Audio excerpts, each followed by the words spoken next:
Good evening, hushlings, and welcome.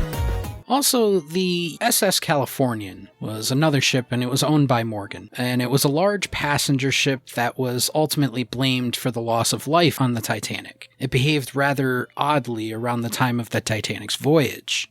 The SS Californian was carrying no passengers, and it steamed out into the middle of the Atlantic Ocean and just stopped and waited. Its only cargo was 3,000 woolen blankets and jumpers. Jesus. Edith Russell, a survivor of the sinking, was adamant that Titanic officers assured her that the Californian was on its way to rescue the passengers, although some suggest serious navigation errors led to the Californian stopping in the wrong area of the ocean, somewhat 12 miles away from the sinking scene.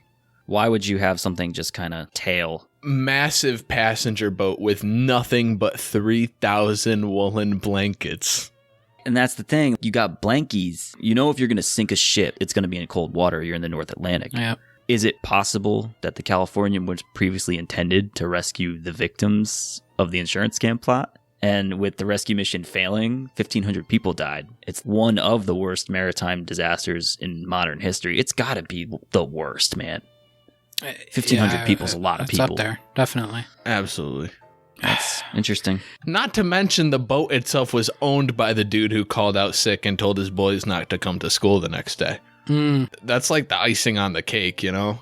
That's one of the things that we always talk about when it comes to our debriefings is correlation. It's like that old saying, how many coincidences does it need to be before it's no longer coincidence? You instructed, or your company, quote unquote, instructed a ship to go to the same area as the Titanic and just sit there and wait? Okay, fine. Whatever the ship was doing out there, who knows?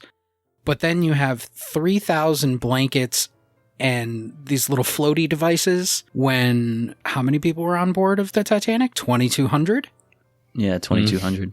So... Super suspect. That's what I'm saying. So when does it become that it's no longer coincidence and now it's just part of the larger scam, or at least evidence of the larger scam? It's a great question, and it's definitely a fine gray line.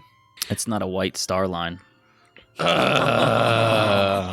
Remember, the best kept secrets are hidden in plain sight.